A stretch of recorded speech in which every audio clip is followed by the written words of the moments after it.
lived on Dallas Street, which is not too far out. The road was paved in front of my house. It was the beach house.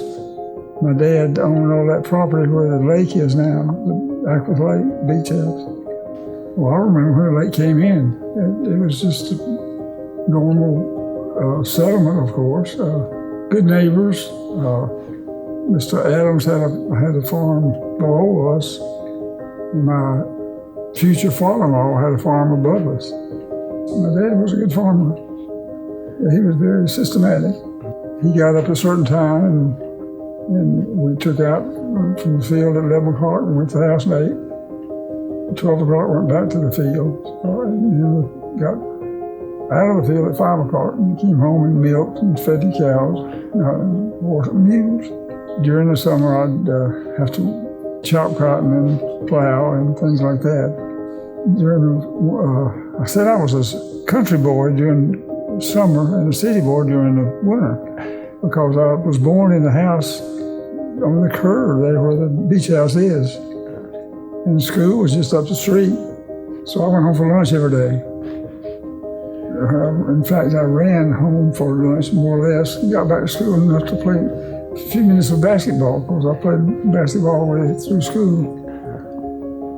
And back then, I was a Boy Scout. I grew up as a Boy Scout. And I had activities at church, things like that. I got out of school, graduated from high school. We only had 11 grades at that time. And I graduated after 11 years. And I was working at the drugstore here in Acworth. They had one drugstore called Durham Brothers. And one day he called me and said, how about, would you like to come to work for me? And I said, I don't know how to make a Coca-Cola. He said, we'll teach you. At that time, they made Coca-Colas, put an ounce of coconut syrup in it and ice and carbonated water. So I had a buddy named Bill Nichols. We graduated together. So after I graduated, he and our dad took us up to North Georgia College. Of course, I was 17 at that time. Talked to the dean at North Georgia College, and he says, well, you can get in and go to school, but we don't have any spots in the dorms. You have to find a place in the city. So we got out and started looking around and didn't find anything we liked. And I said to Bill, I said, I'm sure that I'll get drafted. So sure enough, I was 18 on March the 3rd, and July the 3rd, I was at Fort Mac. Well, I went from Fort Mac, Fission to Kemp, Berkeley, Texas to take medical basic. And they sent me to Fiji. And I became a part of the 142nd General Hospital. We stayed there 8 months, waiting on to replace the officers and nurses and servicemen that had been over in India for a couple of years. They were due to be processed back home for R&R. After 8 months, we were sent to India. And I was in India 16 months. I didn't have a gun in my hand during the service. In March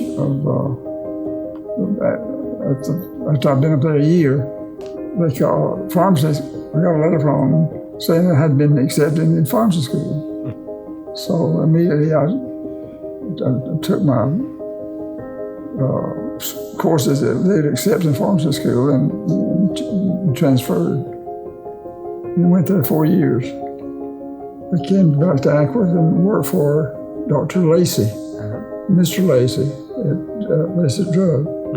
So one day, after 4 years, Dr. James had said something about him needing somebody to help.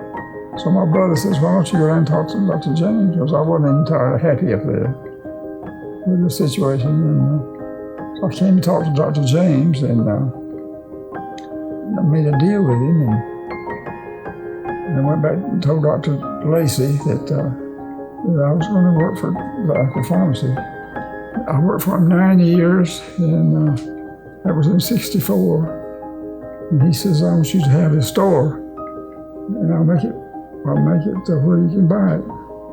So he raised my pay, and we raised my pay, and enough to pay him monthly payments. And I was officially owner of the Acworth Pharmacy in 1964. Really, Atlanta was our entertainment spot. We'd go to Atlanta to the movies and to Varsity and places like that. And then it got to be Marietta, because things came out and everything turned to Marietta.